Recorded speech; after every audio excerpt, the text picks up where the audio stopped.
بسم الله الرحمن الرحيم والصلاة والسلام على أشرف المرسلين. Nous assistons aujourd'hui à la soutenance de Madame Saleh Nouri-Gouda. Elle a préparé une thèse de doctorat dans le laboratoire de physique des matériaux. Et l'intitulé de sa thèse est Étude ad initio des propriétés physiques des matériaux bidimensionnels TiI3 et NiCr3 dotés par des méthodes de transition. Donc, le travail a été expertisé par des membres de jury qui ont remis des rapports positifs. Donc, je peux les présenter devant l'assistance. Donc, il y a M. Mdour Atman, donc, en tant que président du jury, professeur Hakima Yahi, en tant que directrice de thèse, professeur Sabah Chetibi en tant qu'examinatrice, professeur Hakim Aziz en tant qu'examinateur, et enfin professeur Kamal Zannat en tant qu'examinateur aussi. Donc, on va vous écouter, nous exposer l'essentiel de vos travaux, en respectant bien sûr le temps réglementaire. Vous avez la parole. Merci.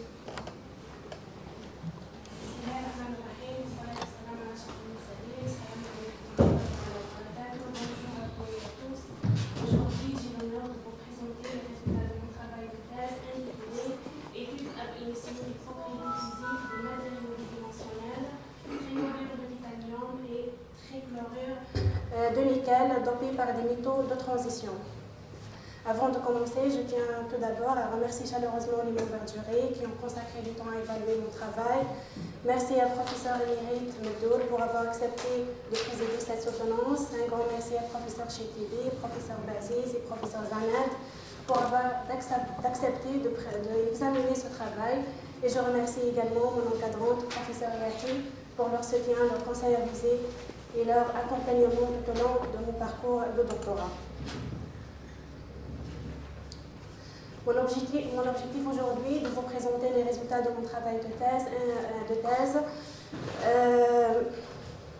Pour conduire notre présentation, je vais structurer cette présentation autour de 4 sections. La première section, introduction, vous donnera un aperçu général sur les matériaux bidimensionnels et leur application dans la technologie actuelle.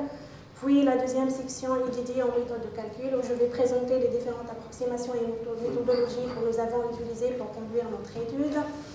Ensuite, la troisième section porte sur résultats et discussions. Je vais présenter les différents résultats obtenus et les analyser. Et enfin, la dernière section, conclusions et perspectives, où je vais dresser un bilan des conclusions générales et discuter les directions possibles pour les recherches futures. Pour guider notre exploration, je vais répondre à 3 grandes questions. Nous verrons ensemble c'est quoi un matériau 2D. Un matériau 2D ou un matériau bidimensionnel, c'est un matériau constitué de 7 couches atomiques ou moléculaires, ce qui lui confère une épaisseur extrêmement fine de l'ordre de quelques nanomètres pour une seule couche atomique. Quand et comment les matériaux 2D ont été découverts? Le graphène est le premier matériau bidimensionnel synthétisé en 2004. Cette prouesse a été réalisée par des physiciens de l'Université de Manchester, pour lequel ils ont remporté le prix Nobel de physique en 2010. La méthode utilisée est à la fois simple et ingénieuse. Ils ont utilisé un ruban adhésif pour exfolier progressivement des couches de graphite jusqu'à obtenir une seule couche d'atomes de carbone. Après cette prouesse, plusieurs autres matériaux bidimensionnels ont été explorés, tels que les décalcogénures de métaux de transition, notamment le décellure de molybdène, le phosphorène et les couches atomiques de phosphore, les matériaux amexane et les trihalogénures de métaux de transition, tels que le triodure de chrome. Pourquoi un matériau 2D? Les matériaux bidimensionnels possèdent des propriétés uniques qui les différencient des matériaux tridimensionnels classiques, donc grâce à leur structure ultra fine et l'offre des avantages remarquables. Ces avantages peuvent être regroupés en 5 catégories. La première catégorie est dédiée aux propriétés uniques dus à la bidimensionnalité, tels que les effets quantiques dominants et le rapport surface-volume élevé. Cela signifie que la restriction à une seule couche atomique peut modifier le comportement des électrons, qui permet des propriétés électroniques et magnétiques intéressantes. Puis, les matériaux bidimensionnels ouvrent la voie à des avancées technologiques dans plusieurs domaines, tels que l'électronique ultramince, stockage et conversion d'énergie, la médecine et la biotechnologie.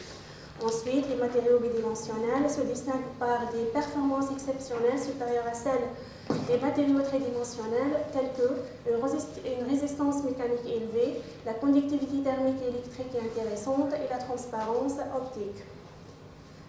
Aussi, la miniaturisation des technologies, l'un des enjeux majeurs de l'innovation technologique est la réduction de la taille des dispositifs tout en améliorant leur performance. Donc, les matériaux bidimensionnels jouent un rôle crucial dans cette révolution. Et enfin, l'exploration scientifique. Les matériaux bidimensionnels ne sont pas seulement des promoteurs pour la technologie actuelle, mais ils ouvrent aussi des nouvelles voies en recherche fondamentale. Donc, leurs propriétés permettent d'explorer plusieurs autres phénomènes physiques inédits, tels que la supraconductivité et le magnétisme bidimensionnel. L'un des familles des matériaux bidimensionnels les plus explorés récemment est les trihalogénures de métaux de transition. La formule chimique de cette famille est MX3. Le M présente un état de transition et X présente un halogène, tels que le fluor, le chlore, le brome et l'iode. La structure cristalline de ces matériaux dépend principalement du type de métal et des halogènes utilisés. Et les structures les plus courantes adoptent des symétries trigonales ou hexagonales.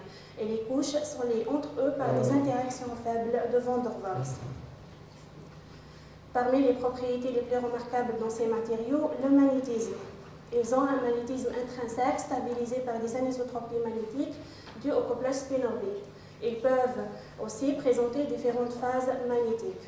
Dans le cadre des propriétés électroniques, ils peuvent être des isolants, des semi-conducteurs ou des métaux selon le métal de transition et l'halogène utilisé. La synthèse des TMH. Le premier matériau synthétisé dans cette famille est le triodure de chrome en 2017 par la technique d'exfoliation mécanique. Leur état magnétique et ferromagnétique à température de Curie de 45 Kelvin. Puis, en 2019, des chercheurs ont réussi à synthétiser le triodure de vanadium par la technique de transport chimique en phase vapeur. Ils ont constaté que le comportement magnétique et ferromagnétique à température de Curie 60 Kelvin. Ensuite, en 2022, le trichlorure de chrome a été synthétisé par la technique de transport physique en phase vapeur. Leur état magnétique et antiferromagnétique à très basse température de 1017 Kelvin. Très récemment, et à la fin de l'année de 2023, le trichlorure de vanadium a été synthétisé par la technique d'exfoliation mécanique. Leur comportement magnétique et antiferromagnétique aussi à très basse température de 1021 Kelvin. Limites et perspectives des TMH. Les trihalogénures de métaux de transition possèdent des propriétés électroniques et magnétiques intéressantes, mais plusieurs défauts limitent leur utilisation dans les dispositifs électroniques.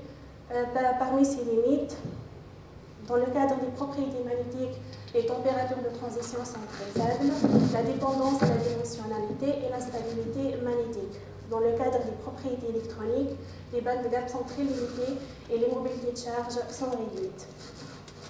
Grâce à ces défis, plusieurs chercheurs ont travaillé par plusieurs méthodes pour surmonter ces limites.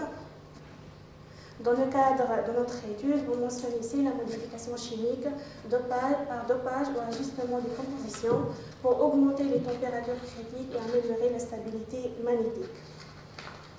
On passe maintenant aux méthodes de calcul. Et pour conduire notre étude, nous avons effectué nos calculs en se basant sur le Bin Ab Initio Simulation Package VASP. Nous avons effectué, dans le cadre de la DFT, nous avons employé la méthode des ondes augmentées projetées POW. Nous avons aussi utilisé l'approximation GGA plus U pour prendre en compte les effets de corrélation existants dans les métaux de transition. Et pour vérifier la stabilité thermique dynamique, nous avons effectué des calculs du phonopicode. et la dynamique moléculaire pour vérifier la stabilité thermique. Et enfin, nous avons utilisé le logiciel VISTA pour construire et visualiser les couches atomiques. Passons maintenant aux sections des résultats et des questions. Notre étude est divisée en deux parties. La première partie est dédiée aux propriétés structurales, électroniques et magnétiques de la monocouche triiodure de titanium dopée par des métaux de transition, scandium, vanadium, chrome, manganèse et fer. Commençons par les propriétés structurales et stabilité de la monocouche pure. La figure 1 montre que la monocouche a une structure en couche prise en sandwich, où les ions magnétiques de l'atome de titanium forment un réseau en nid d'abeille en coordination octaédrique partageant les bords avec 6 ions d'iode. Après l'optimisation de cette structure, nous avons obtenu les valeurs des paramètres dimensionnels rapportés dans le tableau 1, la constante de réseau optimisée A, la longueur de liaison D et l'angle de liaison θ. Et nous avons remarqué que nos calculs sont en bon accord avec les valeurs rapportées dans la littérature. Et afin de vérifier la stabilité thermodynamique, nous avons effectué des calculs d'énergie de formation et nous avons trouvé une valeur largement négative, ce qui signifie que la monocouche pure est thermodynamiquement stable. Concernant la stabilité dynamique, nous avons effectué des calculs de dispersion des phonons et d'après le spectre des phonons illustré dans la figure 2, nous avons constaté que la monocouche pure est dynamiquement stable. Et afin de vérifier la stabilité thermique, nous avons réalisé des simulations de la dynamique moléculaire pendant 4 picosecondes à 500 Kelvin. La figure 3 montre que l'évolution de l'énergie totale de fluctuation en fonction du temps est homogène dans le même intervalle énergétique, ce qui signifie que la monocouche est thermiquement stable.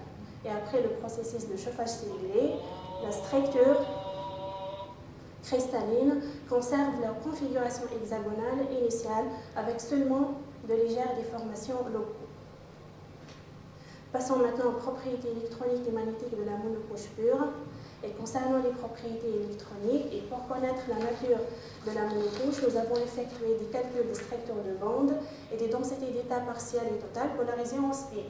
Et nous avons remarqué que la monocouche pure a un comportement d'un semi-conducteur à bande interdite indirecte et à gap énergétique de 2,27 électronvolts. Et l'inclusion des effets spénorbites a réduit la largeur de la bande interdite à 1,89 électronvolts.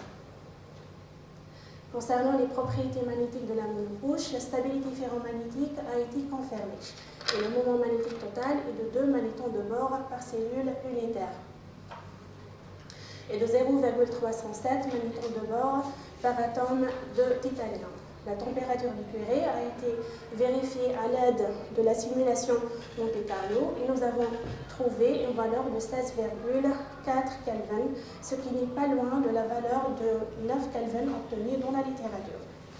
L'énergie d'anisotropie magnétique de la monocouche pure a été aussi vérifiée et on a trouvé une valeur positive de 0,986 milliélectronvolts par supercellule, ce qui compense la valeur 0,837 milliélectronvolts de la littérature et l'axe facile de la magnétisation de la monocouche est hors plan.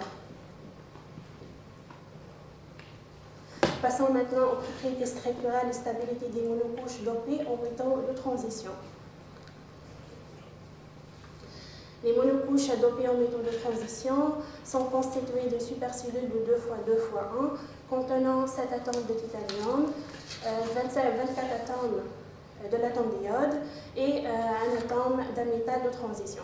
Et après l'optimisation de ces 5 systèmes dopés, nous avons obtenu les valeurs des paramètres dimensionnels rapportés dans le tableau 3 et nous avons constaté que les énergies dopées conservent une structure cristalline semblable à celle de la monocouche pure. Afin de vérifier la stabilité thermodynamique de ces systèmes dopés, nous avons effectué des calculs d'énergie de formation et nous avons trouvé des valeurs largement négatives, ce qui témoigne de la stabilité thermodynamique de ces systèmes dopés. Et les énergies de formation sont plus faibles dans les conditions riches en iode. Et le système dopé au scandium est le plus stable avec une valeur de moins 10,05 électronvolts. Concernant les stabilités thermodynamiques des monocouches dopées, nous avons effectué des calculs de la dynamique moléculaire pendant 4 picosecondes et à 500 Kelvin, et nous avons obtenu les courbes de l'évolution de l'énergie totale de fluctuation en fonction du temps. D'après la figure 6, on constate que tous les systèmes dopés sont thermiquement stables. Et après le processus de chauffage simulé, les structures cristallines conservent leur configuration hexagonale initiale avec seulement des déformations de peau mineures. Concernant les générations des lacunes, et pour déterminer la configuration énergétique la plus stable, nous avons généré des défauts ponctuels de surface. Une lacune à la place de l'atome de titanium et une lacune à la place d'iode, comme illustré dans la figure 7. Le tableau 4 montre les énergies de formation des lacunes au site d'atomes de titanium et d'atomes d'iode, ainsi que l'énergie de formation sur les conditions riches en titanium et en iode. D'après ces valeurs, nous avons remarqué que l'énergie la plus faible correspond à la lacune de titanium, ce qui indique qu'il est plus facile de créer ce type de défaut dans les études expérimentales. Concernant les propriétés électroniques des monocouches dopées en métaux de transition, et commençons par le système dopé au scandium. La figure 8 illustre les structures de bande et les densités d'état totales et partielles polarisées en spin. Le système est transformé d'un semi-conducteur à bande interdite indirecte en un semi-conducteur à bande interdite directe au point gamma. Le maximum de la bande valence est principalement constitué des états des orbitales 3D de l'atome de titanium, et le minimum de la bande de conduction est formé par les états 3D de l'atome de titanium et du substituant scandium.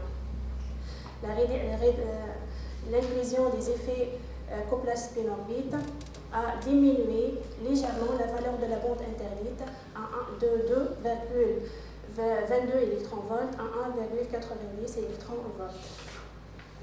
Ce type de semi-conducteur est utilisé dans la spintronique, les capteurs et les dispositifs optoélectroniques. Concernant le système dopé au vanadium, la monocouche dopée au vanadium est transformée d'un semi-conducteur à bande interdite indirecte en un demi-semi-conducteur à bande interdite directe au point gamma. Le maximum de la bande valence est principalement constitué des états 3D de l'atome de titanium et du substituant vanadium. Et le minimum de la bande de conduction est formé par les états 3D de l'atome de vanadium. L'inclusion des effets spin-orbite a augmenté légèrement la valeur de la bande interdite, passant de 1,17 électronvolts à 1,21 électronvolts. Ce type de semi-conducteur est utilisé dans les vannes de rotation et les jonctions tunnels magnétiques. Concernant le système dopé au chrome, la monocouche dopée au chrome est transformée d'un semi-conducteur à bande interdite indirecte en un semi-conducteur à bande interdite directe au point gamma. Le maximum de la bande valence est principalement constitué des états 3D de l'atome d'iode et des orbitaux 3D de l'atome du titanium et du chrome.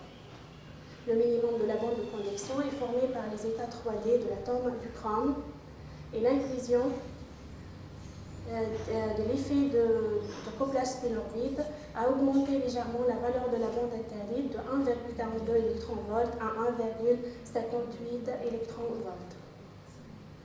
Ce type de semi-conducteur est utilisé aussi dans les vannes de rotation et les jonctions tunnels magnétiques. Concernant le système dopé en manganèse, est transformé d'un semi-conducteur à bande interdite indirecte en un semi-conducteur bipolaire à bande interdite indirecte. Le maximum de la bande valence est principalement constitué des états 3P de l'atome d'iode et des états 3D de l'atome de titanium et de manganèse. Et le minimum de la bande de conduction est formé par les états 3D de l'atome du manganèse. L'inclusion des effets spin-orbite a diminué la valeur de la bande interdite de 0,77 à 0,2 électronvolts. Ce type de semi-conducteur est appliqué peut-être dans les transistors bipolaires. Concernant le système dopé au fer, il est transformé d'un semi-conducteur à bande interdite indirecte en un semi-conducteur à bande interdite indirecte. Le maximum de la bande valence est principalement constitué des états 3P de l'atome d'iode et des états 3D de l'atome de titanium et du fer. Le minimum de la bande de conduction est formé par les états 3D de l'atome du fer. L'inclusion des effets spénorbites a augmenté la valeur de la bande interdite de 0,09 électronvolts à 1,18 électronvolts. Toujours dans les propriétés électroniques du monocouche dopé en métaux de transition. Et après l'incorporation ou la substitution des métaux de transition à la place d'un atome de titanium, les systèmes ont changé leur symétrie. Et selon l'effet de John Thaler, la dispersion trigonale de la géométrie moléculaire résultant de l'occupation asymétrique des orbitales dégénérées conduit à une transformation de la symétrie des systèmes dopés au scandium, chrome et fer vers le groupe symétrique C3V, tandis que ceux dopés au vanadium et manganèse adoptent une symétrie C de V, entraînant ainsi une perte de symétrie significative, comme illustré dans la figure 13. Passons maintenant aux propriétés magnétiques des monocouches dopées en métaux de transition. Commençons par la stabilité magnétique. Pour vérifier la stabilité magnétique de ces 5 systèmes dopés, nous avons effectué 4 configurations magnétiques de la supercellule 2x2x1, un état magnétique ferromagnétique, un état antiferromagnétique de Nil, antiferromagnétique zigzag et antiferromagnétique strépé.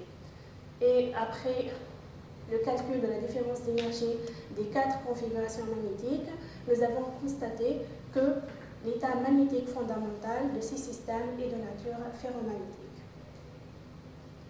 Nous avons aussi calculé les paramètres d'interaction d'échange G1, G2 et G3 et nous avons confirmé l'ordre ferromagnétique des monocouches.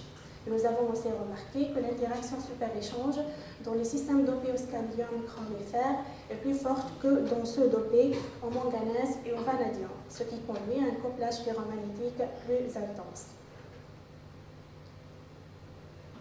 Concernant les températures de Curie de ces systèmes, nous avons effectué des calculs de la simulation Monte Carlo et nous avons obtenu les courbes de la variation de l'imitation des monocouches dopées en fonction de la température. Et après l'analyse de ces courbes, les valeurs de magnétisation commencent à diminuer par rapport à leur valeur de saturation en raison de l'intensification des fluctuations thermiques. Et nous avons obtenu aussi les courbes des variations de la capacité thermique des monocouches dopées en fonction de la température. Et d'après ces courbes, la chaleur spécifique tend à présenter un comportement divergent à l'approche de la température de transition, ce qui indique une transition de phase. Et nous avons remarqué aussi que la substitution des métaux de transition a augmenté la température de Curie de 16,4 Kelvin à 40 Kelvin dans le cas du système dopé au fer, à 205 Kelvin dans le système dopé au manganèse, 248 Kelvin dans le système dopé au chrome et à 260 Kelvin dans le système dopé au vanadium. Par contre, dans le système dopé au scandium, la valeur a diminué à 2,7 Kelvin. Concernant les moments magnétiques des systèmes dopés, la valeur a augmenté de 8 à 9 magnétons de bord dans les systèmes dopés au vanadium et au manganèse et à 10 magnétons de bord dans les systèmes dopés au chrome et fer. Par contre, dans les systèmes dopés au scandium, la valeur a diminué à 7 magnétons de bord et cela dû à la faible contribution du moment magnétique de l'atome de scandium. Concernant les énergies d'anisotropie magnétique, nous avons obtenu des valeurs négatives dans le système dopé au vanadium et chrome, ce qui confirme la magnétisation dans le plan, et des valeurs positives pour le système dopé au scandium, manganèse, ce qui confirme la magnétisation est dans le plan. et hors plan. Passons maintenant au deuxième partie de notre étude, les propriétés structurales, électroniques et magnétiques de trichlorure de nickel dopé par des métaux de transition, scandium, titanium, vanadium, chrome et manganèse. Commençons par les propriétés structurales et stabilité de la monocouche pure. La figure 17 montre que la monocouche a une structure en couche prise au sandwich où les ions magnétiques de l'atome de nickel forment un réseau au nid d'abeille, une coordination octaédrique partageant les bords avec 6 ions du chlore. Après l'optimisation de cette structure, nous avons obtenu les valeurs des paramètres dimensionnels rapportés dans le tableau 7, la constante de réseau optimisée A, la longueur de liaison D et l'angle de liaison θ. Et nous avons constaté que nos calculs sont en bon accord avec les valeurs obtenues dans la littérature. Et afin de vérifier leur stabilité thermodynamique, nous avons effectué des calculs d'énergie de formation et nous avons aussi obtenu une valeur largement négative, ce qui signifie que la monocouche pure est thermodynamiquement stable.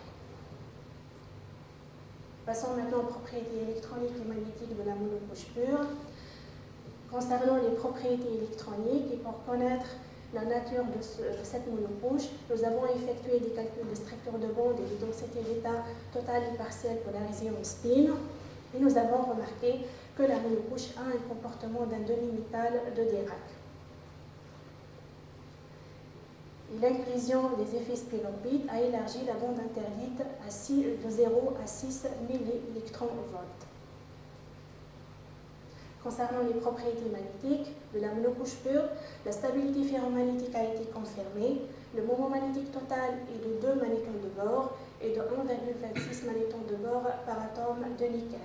La torpère de Curie est aussi déterminée à partir de l'approximation du champ moyen et nous avons trouvé une valeur de 442 Kelvin, ce qui n'est pas loin de la valeur de 420 Kelvin obtenue dans la littérature. Et l'énergie d'anisotropie magnétique est positive avec une valeur de 0,385 millélectronvolts, ce qui compense la valeur de 0,368 de la littérature. Et nous avons remarqué aussi que l'axe facile de la magnétisation est hors plan. Passons maintenant aux propriétés structurales, stabilité des monocouches dopées aux métaux de transition. Les monocouches dopées aux métaux de transition sont constituées d'une supercellule de 2 x 2 x 1 contenant 7 atomes de nickel, 24 atomes de chlore et un atome d'un métal de transition. Et après l'optimisation de ces 5 dopants, de ces 5 systèmes dopés, nous avons obtenu les valeurs des paramètres dimensionnels et nous avons constaté que tous les systèmes dopés conservent une structure cristalline semblable à celle de la monocouche pure. Et concernant la stabilité thermodynamique, nous avons effectué des calculs d'énergie de formation et nous avons trouvé des valeurs largement négatives, ce qui témoigne de la stabilité thermodynamique de ces systèmes dopés. Et l'énergie de formation est plus faible dans les conditions riches en chlore et la monocouche dopée au scandium est le plus stable avec une valeur de moins 13,65 électronvolts. Concernant les générations des calculs et afin de déterminer la configuration énergétique la plus stable, nous avons généré des défauts ponctuels de surface. Une lacune de Ni à la place de l'atome de nickel et une lacune à la place de l'atome de chlore comme illustré dans la figure 20. D'après les valeurs apportées dans le tableau 10, nous avons remarqué que l'énergie la plus faible correspond à la lacune de nickel, ce qui indique qu'il est plus facile de créer ce type de défaut dans les études expérimentales. Concernant les propriétés électroniques de la monocouche, passons maintenant aux propriétés électroniques des monocouches dopées aux métaux de transition. Et concernant le système dopé au scandium, le système est transformé d'un demi-métal de Dirac à un demi-semi-conducteur à bande interdite indirecte. Le maximum de la bande valence est principalement constitué des états 3D de l'atome de nickel et des états 3D de l'atome de scandium. Le minimum de la bande de convection est formé par les états 3D de l'atome de nickel et de l'atome de scandium. L'inclusion des effets spénorbites a diminué la valeur de la bande interdite de 0,67 électronvolts à 0 électronvolts. Ce type de semi-conducteur est utilisé dans les vannes de rotation et les jonctions tunnels magnétiques.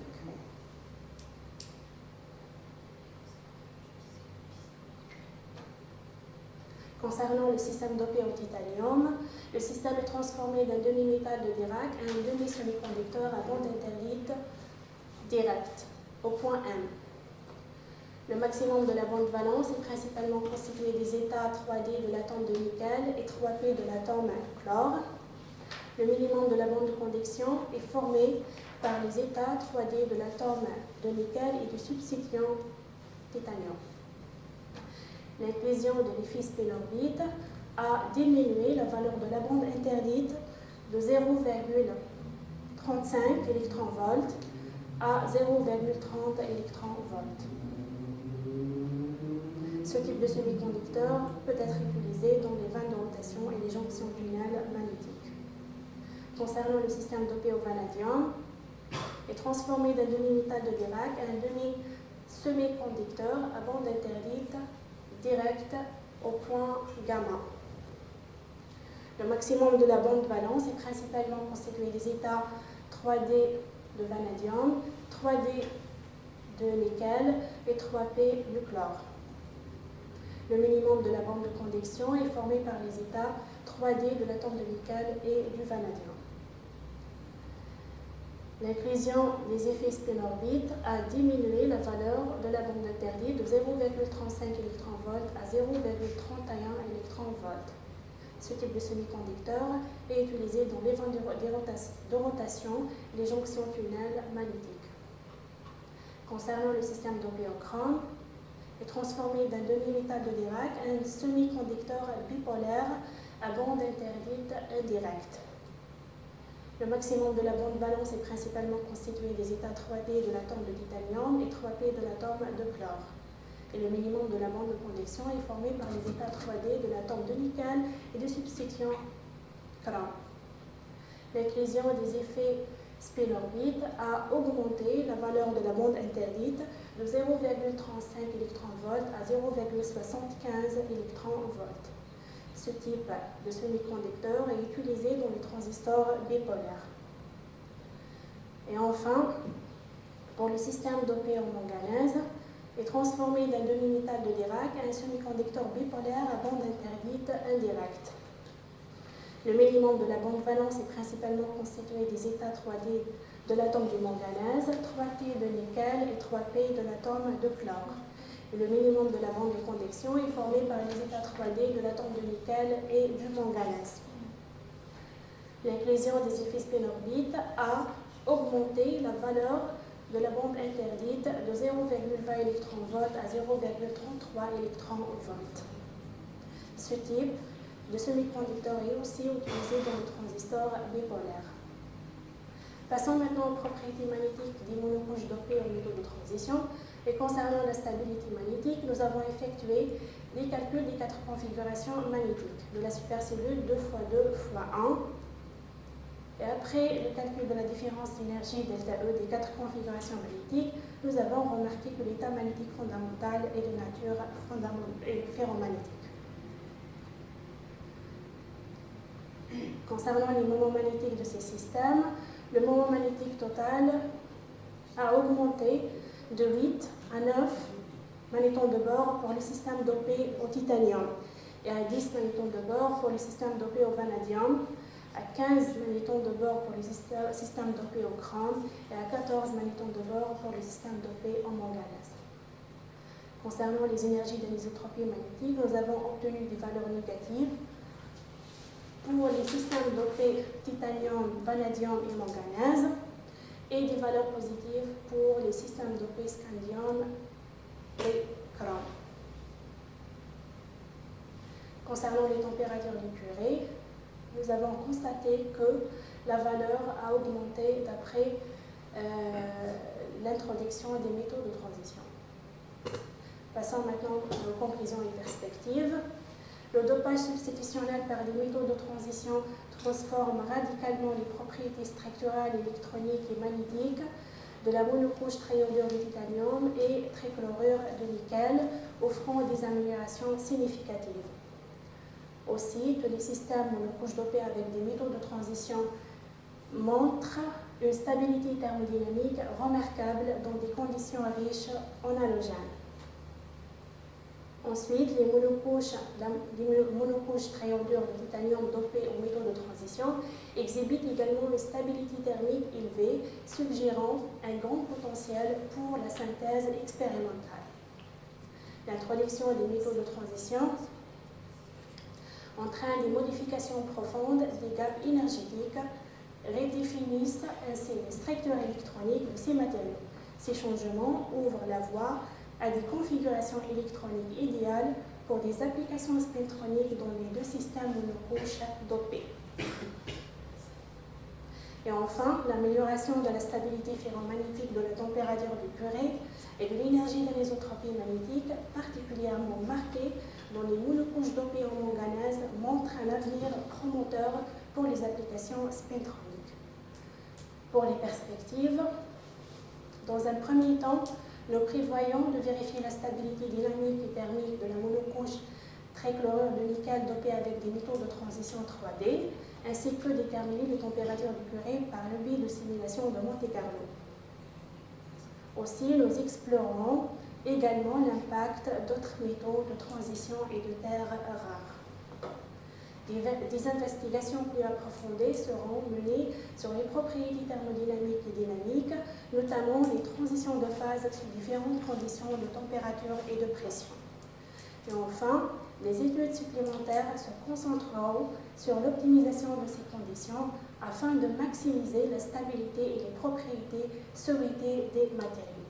Mesdames et messieurs, merci pour votre attention.